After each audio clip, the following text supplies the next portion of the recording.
Iranian President Ahmadinejad stated at the International Conference on National and Islamic Unification of Palestine Future in Tehran on February 28, 2010, with the international community as his audience, that September 11th as a big lie and only Americans attempt to initiate war in the Middle East. As if terms like pompous and arrogant were not already directly associated with the Iranian leader, Ahmadinejad earned the title from Jay Leno of The Tonight Show, Mahad, I'm a nutjob. Despite the amusing and witty coincidence regarding the Iranian leader's name, the current foreign policy objectives of the Iranian leader are far from amusing.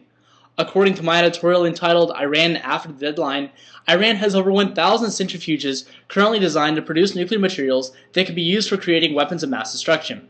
However, the suggested policy of increasing economic sanctions on Iran are far from desirable. My argument proposed is that the economic sanctions by the international community are a bad way to coerce the Iranian government into agreeing with international law. This phenomenon can be seen in three ways.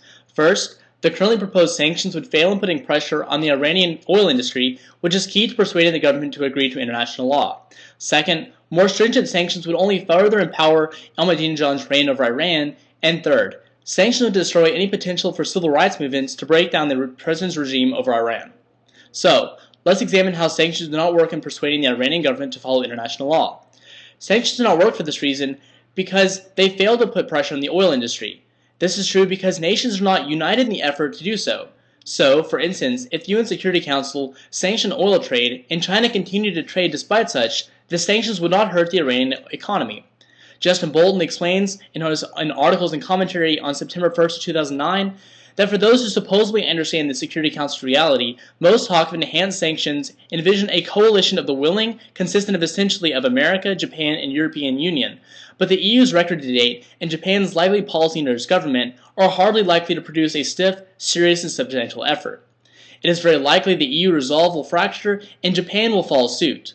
Moreover, many countries will use the lack of Security Council will to take advantage of the current situation and only further trade with Iran.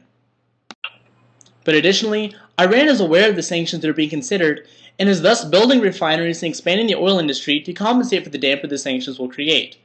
Iran is taking steps to decrease its dependency on oil for the time that the sanctions will be in place. This means that the pressure on the industry will be ineffective. Thus, Bolton explains how this phenomenon will absolutely not work in terms of making sure that the Iranian economy is decreased enough while it would follow international law. In addition to the international implications of economic sanctions, domestic problems are also a substantial issue. Sanctions give regime leaders reason to take resources away from the citizens and use them for themselves. Instead of targeting the government, Ahmadinejad would simply redirect the resources that make sanctions or make resources scarce in order to suit government officials. Durson Pexon explains in his article Why Sanctions Won't Work in Foreign Policy that in addition to not hurting the regime, this also hurts the opposing parties of the government who are less likely to mobilize or create change because they have less ability to do so. Leaders also think that giving way to international pressures would make them look weak in the face of domestic issues. So, they tighten their hold on policies instead of reversing them. So, now that we understand why sanctions won't persuade the government to act and how sanctions hurt the economy domestically, let's look at my final area of analysis. The issue of domestic change is particularly important because doing so otherwise means that another bad leader will simply replace the old ones. However, sanctions deprive citizens of the ability or reason to change their mind. Sanctions will deprive the Iranian citizens of necessary supplies such as medical and food resources. This is because the goal of sanctions is to retard the economy, the agriculture, and health sectors so that they have to cut back on resources used on the populace to meet the demands of the government. H. Tabasky explains in his CNN Online article, The Huge Risks of Economic Sanctions, that this causes people to blame the international arena and entrenches the rally around the regime for help. People say, clearly because the sanctions are causing all the hardship, we should look to our leaders of the country to fix the problem. Thus, sanctions would empower Ahmadinejad's regime and decrease the possibility for political change.